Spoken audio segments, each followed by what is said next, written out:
Hello বন্ধুরা, শুভ সন্ধ্যা। তোমাদের কাছে চলে এলাম একটা সুন্দর গল্প ডিসকাশন করার জন্য, তোমাদের সঙ্গে সময় কাটাবো। তো শুরু করছি। বাংলাটা ঠিক আসে না। কি দাসবাবু, শুনলাম বাড়িতে মেয়ে জামাই এসছে, কই আলাপ তো করালেন না? আসুন আসুন, ঘরে আসুন, বসুন।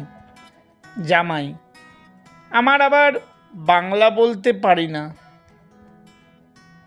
কি না, তাই আর আলাপ। ওমা, অবাঙালি জামাই?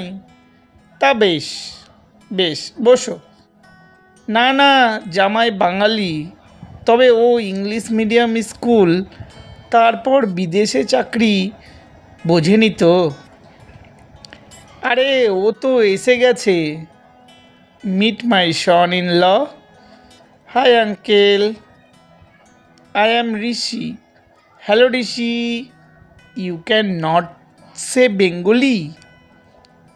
দাসবাবু বলে উঠলেন, আসলে ওর বাংলাটা ঠিক আসে না। বাহ, খুব শিক্ষিত জামাই পেয়েছেন দেখছি। এবার উঠি। কই জামাই, একবার করমর্দন মানে হ্যান্ডশেক করি, বিদেশি বলে কথা। বলেই জোরসে এক চাপ দিলেন জামাইয়ের হাতে। ও মা গো, মরে গেলাম গো। দেখলেন দেখলেন তো দাসবাবু, ঠেলায় পড়লে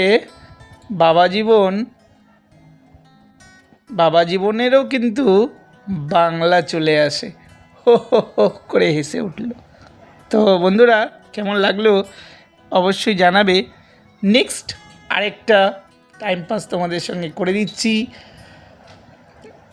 এক নাতি দাদুকে বলছে, দাদু ঘুম আসছে না, একটু টিভি দেখব। দাদু, টিভি থাক দাদু ভাই, তুমি আমার সাথে গল্প করো। নাতি, আচ্ছা দাদু, আমাদের পরিবার কি সারা জীবন 7 জনেরই থেকে যাবে? মানে তুমি, ঠাম্মি, বাবা মা, বোন, আমি আর আমার বিড়াল ছানা ক্যাটি? দাদু, এবার আমরা একটা ডগি কিনবো, তখন আমরা 8 জন হয়ে যাব। দাদু, এবার দাদু বলছে, ঠিক আছে নাতি, ডগিটা তো ক্যাটি কে মেরে ফেলবে, তখন আমরা আবার 7 জন হয়ে যাব। দাদু, তুমি বিয়ে করে নতুন বউ আনবে, তখন আমরা আবার 8 জন হয়ে যাব।